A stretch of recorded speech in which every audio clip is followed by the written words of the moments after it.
How do people determine if they have limiting beliefs? And then if they determine that they do, how do they identify which ones they have? Right.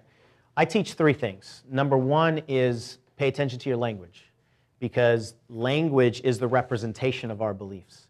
So some people walk around and they're always focused on everything that's going wrong. You know, how was your day? Oh, I had so much traffic to get here. And they're talking about how life is so hard, and they're plugged into the economy and how nobody has money and all that stuff.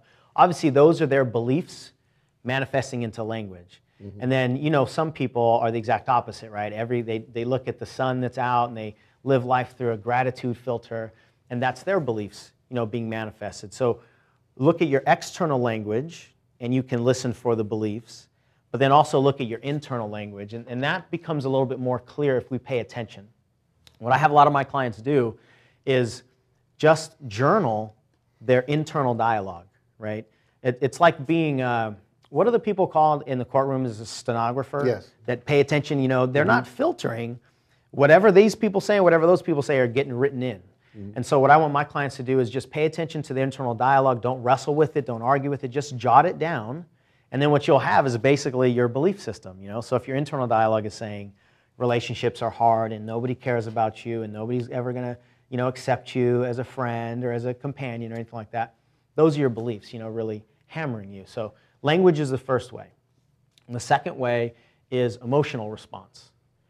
Because whatever we have, our beliefs, it's like our beliefs have emotional buttons on them, right? So if I have a belief called I'm not good enough, then anything or anybody that kind of pushes that button will release these emotions all around not being enough, frustration and irritation and pain and anger and all that stuff. But if I don't have that button, then it doesn't matter what anybody says, it doesn't matter what happens around me, that button can't be pushed because I don't have it, right? And so when we pay attention to our emotional responses, we can kind of track that back and go, okay, what was just said? Let's say you're listening to somebody and she's talking about not fitting in, and you start to get emotional about it and you start crying. Well, there's probably a belief there that you don't fit in.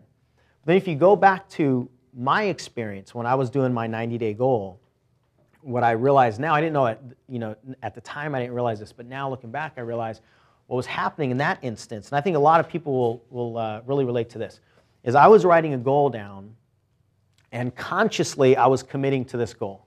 I was emotionally drunk. I was at a seminar like most of us do. We go, oh, I'm going to do this. Emotionally drunk. Yeah, exactly. Nothing's going to stop me, and that's how we get in those environments. And so I was saying, yeah, I can do anything, and I was writing this 90-day goal. That was my conscious commitment. But then at an unconscious level, there was this piece of me going, there's no way. We don't deserve it. There's all kinds of fear of success. If we do that, bad stuff's going to happen, right?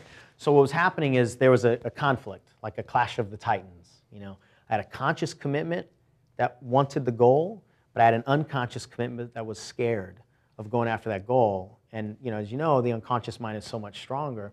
So these opposing forces a lot of times create emotion. It's like if you wanted to wring out a washcloth, right? If there was some water in there, you wanted to wring it out, you have to twist in different directions.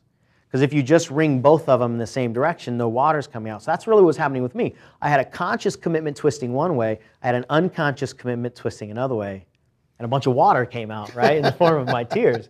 And so I think a lot of times, if people really look at their